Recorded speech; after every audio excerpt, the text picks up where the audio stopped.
muqdisho waxaa ku nool boqolaal muruqmaal ah oo noloshooda ku tiirsan xoogooda iyagoo maalin walba gacmooda ku qasi jiray shamiinta iyo dhagaxaha goobaha dhismaha loo isticmaalo laakiin imaatanka gawaarida casriga ah ayaa si lama filaan ah shaqadooda u baabi'iyey. Maxamed xasan oo ah aabba haysta 11 caruur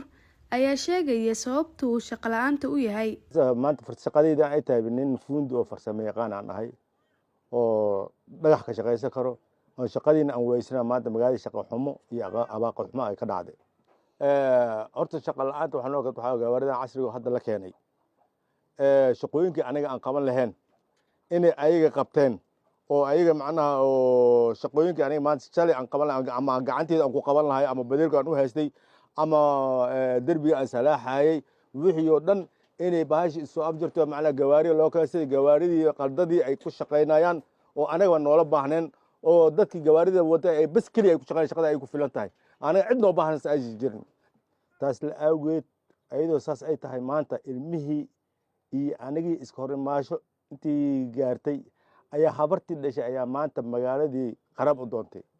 aniga maanta si macnaha habar islaamiyo oo kale maanta ilmihii dhex fadhiyo ilmihii ilaalinayo kala celinayo. Xasan Ibraahin oo hadda ka shaqeeya dhismaha casriga ah ayaa sharaxaya tirada hadda ka shaqeysa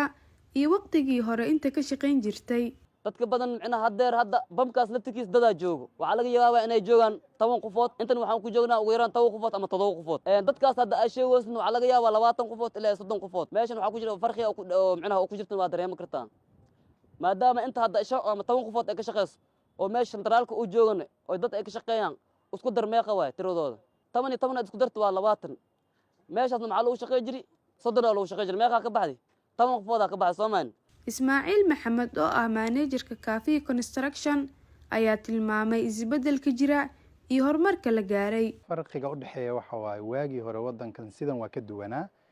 dadku dabaqii ma aanu dhisi jirin dadka ugu badan 2 biyaani iyo wax la mid ah dhisi jireen iyo 3 waxayna u shaqeey jireen manually shaqo gacmeed dadku Soomaalida ah waxaana lagu shaqeey jiray in gacmo lagu qaado shubka kor lagu geeyo caqabado badan ka dhici jiray hadda laakiin waa la fududeeyo gawaaridana qaadayso iyo wiishashkan kaliya waxa la sahlay in dadkii dhibti ka soo gaari jirtay dabaqyada inay fuulaan bir matqaan la isku xirxiro ka soo daataan deetana dib uu ka yimaado marka caqabadaas waxaan dhigi karaa xalal loo helo wiishasha qaado hadda. Xaawo Nuur bila media magaalada Muqdisho.